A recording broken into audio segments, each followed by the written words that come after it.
fazer. Agradeço. Gostaria que a minha conclusão não fosse escandalosa para os irmãos, mas que seja uma forma de todos nós refletirmos, pensarmos, afinal de contas, nós precisamos de ter o combate espiritual. Continuando a dizer, eu digo o seguinte, que muitos de nós, antes de aceitarmos Jesus Cristo como o Senhor nosso Salvador, nas nossas casas, às vezes verificávamos fenômenos, mesmo eu verifiquei fenômenos de ruídos, às vezes pensávamos que são ratos e qualquer coisa que podia nos assustar. Então, no entanto, nós recorríamos a outro tipo de maneiras de combater esses espíritos, mas que eram espíritos maus. Agora, aqueles que conhecem a Deus, aí surge a necessidade de combater espiritualmente, por causa destes tipo de fenômenos que, portanto, verificam-se dentro das nossas casas. E estes fenômenos, há necessidade de combater estes fenômenos através de quê? Como é que vamos combater? De uma luta. E essa luta deve ser uma luta espiritual. Porque estes fenômenos também não nos agridem, não chegam a pegar o nosso pescoço. Mesmo quando nós sonhamos, não significa que é exatamente alguém que está a nos pegar mesmo, assim, palpável. Mas nós, dentro de um sonho, imaginamos alguma coisa como que alguém esteja a nos pegar.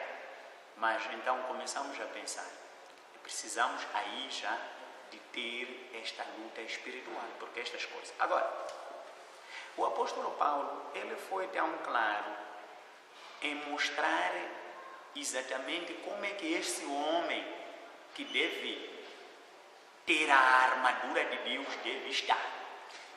Quando nós olhamos aqui em Efésios 6, segundo o irmão que tenha nos enviado para nós podermos refletir nesta palavra, nós encontramos aqui, primeiro o apóstolo Paulo mostra um homem que está pronto para combater espiritualmente, dando exemplo de uma forma de vestir carnal.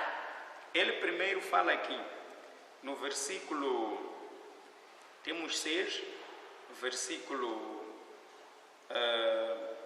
14, diz, aliás, versículo 2, pois a nossa luta não é contra estes humanos, mas contra os poderes e autoridades, contra os dominadores deste mundo de trevas, contra as forças espirituais do mal nas regiões celestiais. Por isso, ele diz, por isso, vistam toda a armadura de Deus, para que possam resistir no dia mau e permanecer inabaláveis. Depois de terem feito tudo, assim mantenham-se firmes, cingindo-se com um cinto da verdade, vestindo a couraça da justiça e tendo os pés calçados com a prontidão do Evangelho da paz. Além disso, usem o escudo da fé, com o qual vocês poderão apagar todas as setas inflamadas do maligno. Usem o capacete da salvação e a espada do Espírito, que é a palavra de Deus. Então, nós estamos a encontrar aqui o apóstolo Paulo a dizer, use. Ele fala de usar o capacete de qualquer coisa.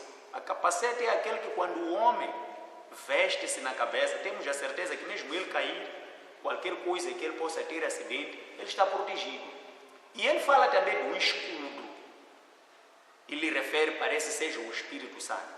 Porque o escudo é aquele que nos protege. Nós vemos os polícias de intervenção rápida. Quando ele tem um escudo, ele tem certeza que mesmo que venha pedra, mesmo que lancem ferro, aqui estou protegido.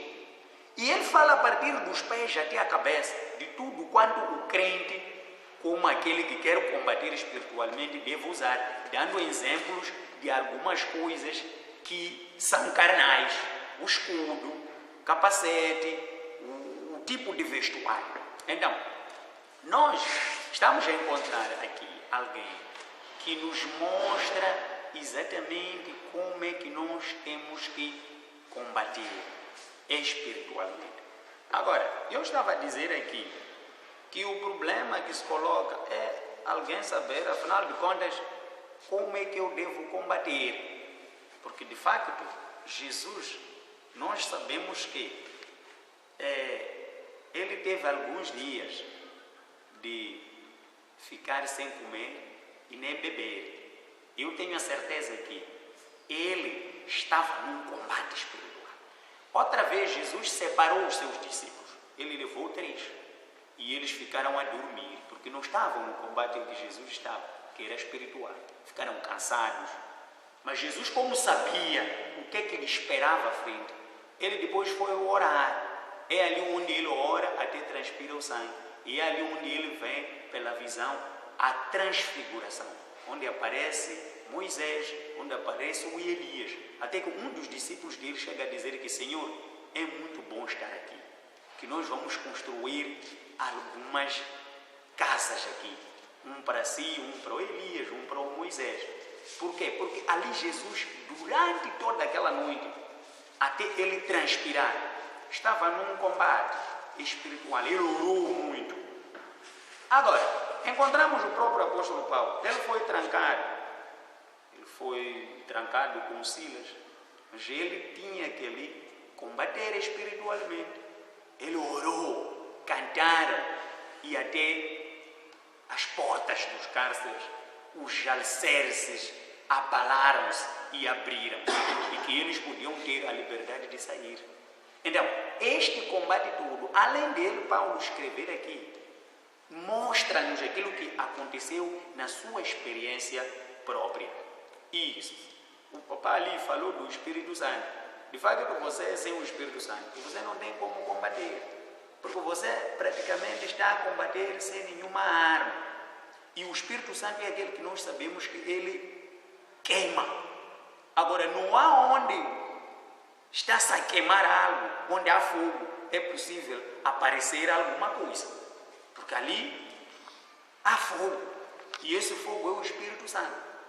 Agora, o Espírito Santo também ilumina. Todo aquele que está a combater no Espírito Santo, ele anda iluminado. Não é fácil que qualquer cilada do espírito maligno possa estar nele, porque ele está iluminado.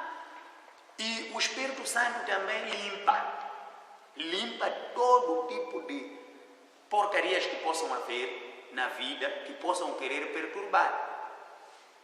Assim como aquele que também está a administrar uma igreja. Às vezes esquecem, pensam que eles não podem combater espiritualmente, porque estão bem. Mas é aí que se enganam. Precisa haver um combate espiritual. Porque quando você aparece alguém que começa a perturbar no ministério em que você está a dirigir, como é que você vai fazer? Vai lhe dar muro? Estou a perguntar, irmão. Não. O que você vai fazer?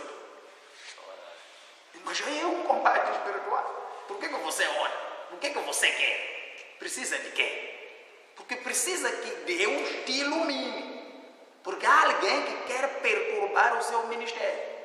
Então, muitos dormem, apesar que não é preciso oração, não é preciso combater espiritualmente e vestirem-se da armadura de Deus.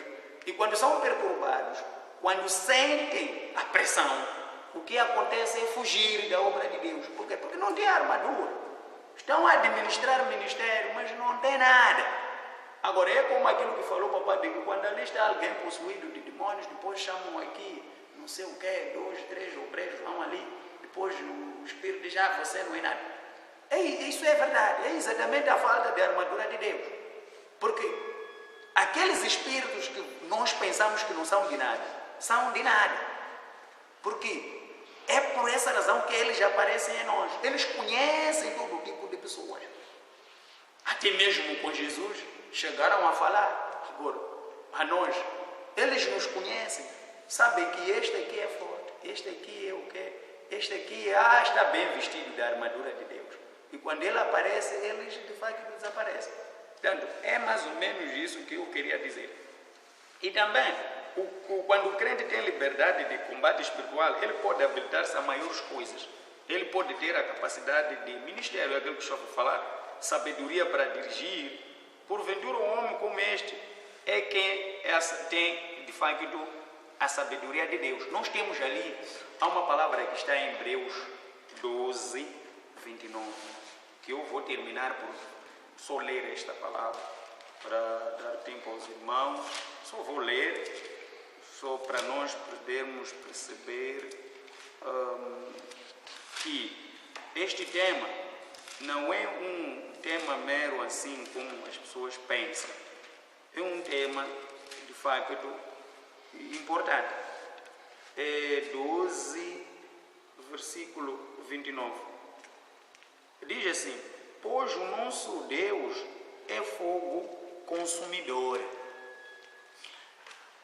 Nosso Deus é fogo consumidor, porque aqui nós já fomos mostrados há muito tempo a Trindade Divina, em que ela atua no Deus Pai, Deus Filho, Deus Espírito Santo. E aqui nestas três pessoas há comunicação aqui. Você não pensa que quando você está a falar do Espírito Santo, não há lá o Deus, não há lá o seu Filho. Existe. E que essas pessoas comunicam-se para a vida de um crente que de verdade quer vencer e que tenha um bom combate. É por isso que o apóstolo Paulo, depois, no fim, ele diz assim: combati um bom combate. Ele, quando fala de combater um bom combate, não está a falar somente de que ele conseguiu pregar em várias igrejas onde ele andou. Não. Está a referir naquelas circunstâncias em que ele entrou no cárcere, naquelas circunstâncias em que ele foi um dia, depois de terem saído, não sei, do barco, ou era o que é aquilo que lhes levou para outra margem, depois, no meio do naufrágio, aquilo destruiu-se e ele foi sair em outro sítio. Vocês sabem de verdade o que aconteceu com ele. Ele, quando já ia procurar aquela lenha para poderem se fazerem lume para poderem se aquecer, houve ali uma cobra que veio nele. Mas como ele é um que estava num combate espiritual, ele estava sempre iluminado. Ele, quando refere ter combatido um bom combate, refere-se a essas todas as circunstâncias que aconteceram com ele ao longo do seu ministério.